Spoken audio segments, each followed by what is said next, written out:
India में health care का demand रोशन है, डायलिसिस से लेके स्पेशलिटी क्लिनिक्स तक। और अब एक और बड़ा नाम नेफ्रो प्लस आईपीओ लेकर दलाल स्ट्रीट पर आ रहा है। क्या ये हेल्थ केयर आईपीओ एक सेफ बेट है या उसमें ब्रेकआउट का चांस कम है? आज के वीडियो में हम देखेंगे कंपनी का business model, IPO details, financials, strengths and risk और आपके लिए क्या डिसीजन बेटर होगा। तो वीडियो को एंड तक जरूर देखिए ताकि आप अपना आईपीओ डिसीजन स्मार्टली ले सके। Hi friends, my name is Santosh and you are watching stock Khabar daily. Let's start. सबसे पहले जान लेते हैं कंपनी का background. Nephro care health services nephro plus Hyderabad based firm है जो डायलिसिस सर्विसेज और रेनल केयर के फील्ड में काम करती है। कंपनी के नेटवर्क में कई क्लिनिक्स है। इंडिया के अलावा फिलीपींस, उज्बेकिस्तान, नेपाल जैसे लोकेशन में भी प्रेजेंस है। बिजनेस मॉडल थोड़ा सिंपल है, सिर्फ किडनी डिसीज या डायलिसिस के पेशेंट्स को लॉन्ग टर्म ट्रीटमेंट प्रोवाइड करना। ये model essential health care service का टैग लेता है जिसका डिमांड हमेशा बना रहने का चांस होता है। लेकिन याद रहे,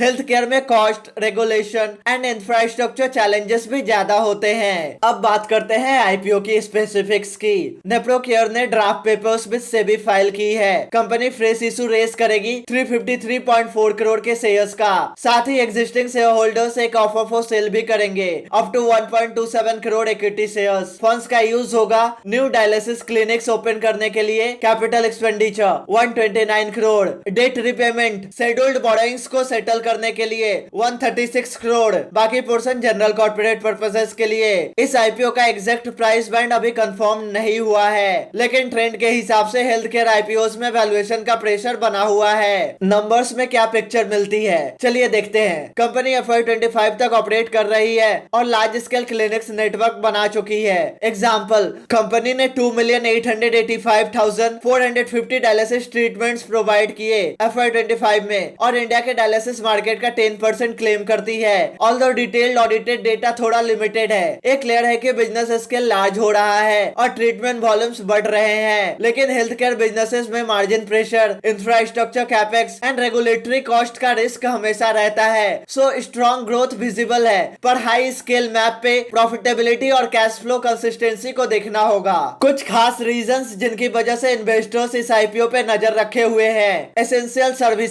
डायलिसिस मेडिकल ट्रीटमेंट है जिसमें डिमांड स्टेडी रहने का चांस है। Large network and market leadership, company का क्लेम है कि वो एशिया का largest organised dialysis services provider है। ग्रोथ अपॉर्चुनिटी, इंडिया में रेनल डिजीज प्रिवेलेंस बढ़ रही है और स्पेशलाइज्ड केयर सेंटर्स की जरूरत है। एक कंपनी इस गैप को फिल करने का अटेम्प्ट कर रही है। फंड्स यूटिलाइजेशन, फेस इशू से क्लिनिक्स एक्सपेंड करना और डेट रिड्यूस करना, ये more sustainable growth path show करता है। बिना रिस्क के कोई इन्वेस्टमेंट नहीं होता, तो ये कुछ रिस्क को भी कंसीडर करना जरूरी है। Capital intensity, client setup, equipment, licence, staffing सब कॉस्ट हेवी है। Regulatory and health care policy risk, price control, reimbursement issues या गवर्नमेंट रेगुलेशन से बिजनेस मॉडल पे इम्पैक्ट हो सकता है। Competition and margin pressure, health care service segment में new players आ रहे हैं और मार्जिन मेंटेन करना चैलेंज हो सकता है। Valuation clarity pending, IPO exact price band और वैल्यूएशन मैट्रिक्स अभी कंफर्म नहीं है। अगर प्राइसिंग अग्रेसिव होगी, लिस्टिंग गेन लिमिटेड या नेगेटिव हो सकता है। वैल्यूएशन के ऊपर सबका फोकस है, लेकिन पेयर कंपैरिजन थोड़ा मुश्किल है क्योंकि डायलिसिस स्पेशलिस्ट कंपनीज लिस्टेड बहुत कम है। Report suggest nephro care plans 353 crore fresh issue and OFS combined plan. अगर वैल्यूएशन हाई रखी जाती है, स्पेशली गिवन ग्रोथ एक्सपेक्टेशन, तो मार्जिन ऑफ सेफ्टी थोड़ा नैरो हो सकता है। इन्वेस्टर को देखना होगा आईपीओ प्राइस बैंड क्या होगा, फ्यूचर ग्रोथ क्या डिलीवर करेगी और कैश फ्लो कंसिस्टेंसी कैसी होगी। तो फ्रेंड्स, इसे समरी में लेते हैं। पॉजिटिव साइड, नेफ्रो केयर का बिजनेस मॉडल प्रोमिसिंग है, ग्रोथ पोटेंशियल विजिबल है, ट्रीटमेंट डिमांड रियल है। Caution side, valuation and execution risk दोनों है, स्पेशली हेल्थ केयर इंफ्रास्ट्रक्चर में। अगर आप लॉन्ग टर्म इन्वेस्टर है जिनका हॉरिजन 5 से 10 साल का है और रिस्क टॉलरेट कर सकते हैं, तो ये आईपीओ कंसीडर किया जा सकता है। अगर आप शॉर्ट टर्म लिस्टिंग गेन के लिए अप्लाई करने का सोच रहे हैं, तो प्राइसिंग अनाउंस होने के बाद पीयर कंपैरिजन और मार्केट सेंटिमेंट देखना बेटर होगा। मैं रिकमेंडेशन नहीं दे रहा, अप्लाई और डोंट अप्लाई डिसीजन आपका खुद का होगा, लेकिन पूरे फैक्ट्स के साथ। तो फ्रेंड्स, ये था nephro care health services IPO का डिटेल ब्रेकडाउन। अप्लाई करने से पहले वैल्यूएशन और रिस्क फैक्टर जरूर इवेलुएट कीजिए। स्मार्ट डिसीजन ही सेफ डिसीजन होता है। So that's it in this video. अगर वीडियो पसंद आया हो तो लाइक करें, शेयर करें और ऐसे इन्फॉर्मेटिव कंटेंट के लिए सब्सक्राइब और फॉलो करें स्टॉक खबर डेली और बेल आइकन दबाना ना भूलें। मिलते हैं नेक्स्ट वीडियो में, तब तक के लिए bye bye, take care and happy investing.